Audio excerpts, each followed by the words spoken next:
అందరికీ నమస్కారం. నేను మీ పాముల పుష్పశ్రీవని, ఎక్స్ డిప్యూటీ సీఎం.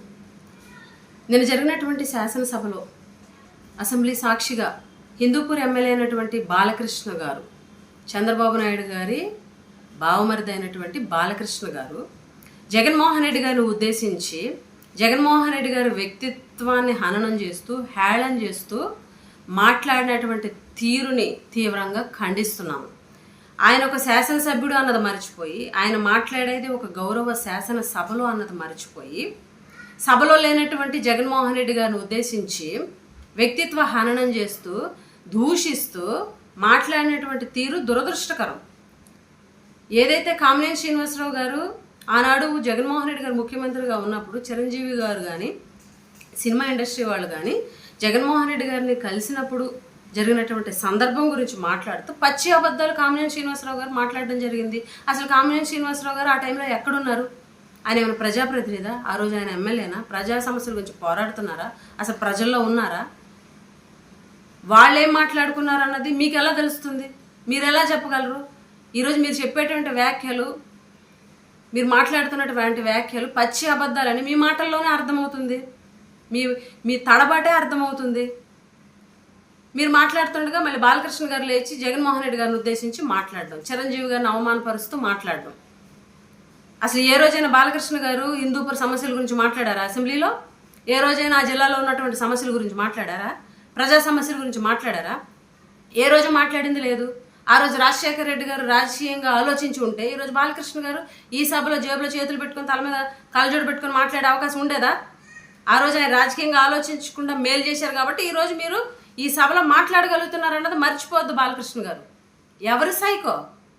ఫ్యాన్స్ కనిపిస్తే కొట్టేయడం ఎవరు సైకో? మీరు కాదా?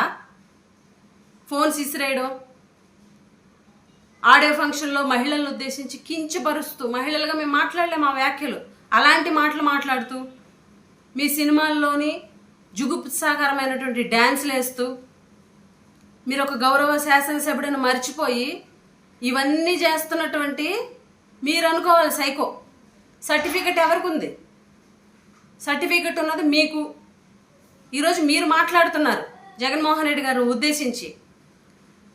ఏదైతే ఇన్ని సంవత్సరాలు కూడా జన సైనికులు కానీ, పవన్ కళ్యాణ్ గారు కానీ, కూటమిలో ఉన్నటువంటి నాయకులు కానీ ప్రతి ఒక్కరు కూడా చిరంజీవి గారిని అవమానించేశారు, సినిమా ఇండస్ట్రీ వాళ్ళని అవమానించేశారు అని ఏదైతే మీరు చెప్పినటువంటి అబద్ధాలు, జగన్మోహన్ రెడ్డి గారు మీరు చేసినటువంటి దుష్ప్రచారం ఏదైతే ఉందో అదంతా తప్పు అని చెప్పి ఈరోజు చిరంజీవి గారి లెటర్ ద్వారాగా తేటతెల్లమైంది. అంటే జగన్మోహన్ రెడ్డి గారి మీద ఎప్పుడూ కూడా అభండాలు వేయడం, అబద్ధాలు ఆడడమే పరిపాటిగా పెట్టుకున్నటువంటి ఈ కూటమి నాయకులు పవన్ కళ్యాణ్ గారు ఇప్పటికైనా కళ్ళు తెరవండి. చిరంజీవి గారు లెటర్ రూపంలో ఇచ్చారు, జగన్మోహన్ రెడ్డి గారు మమ్మల్ని చాలా సాదరంగా ఆహ్వానించారు, మా సమస్యలు పరిష్కరించారు. ఆ రోజు మీటింగ్ సందర్భంగా సమస్యల పరిష్కారంలో భాగంగానే నా సినిమా టికెట్ల రేట్లు, బాలకృష్ణ సినిమా టికెట్ల రేట్లు కూడా పెరిగాయన్న సందర్భం కూడా ఆయన అందులో రాయడం జరిగింది. ఇప్పటికైనా కళ్ళు తెరవండి.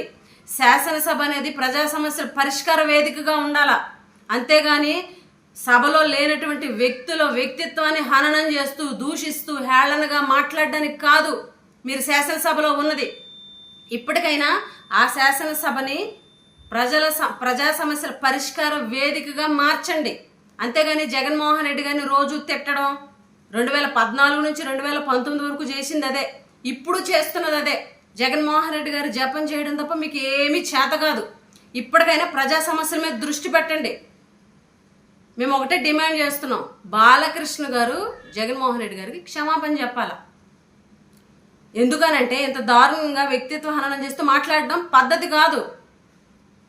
ఇప్పటికైనా తీరు మార్చుకోండి, పద్ధతి మార్చుకోండి, మాట తీరు మార్చుకోండి అని చెప్పి సందర్భంగా తెలియజేస్తూ సెలవు తీసుకుంటున్నాం.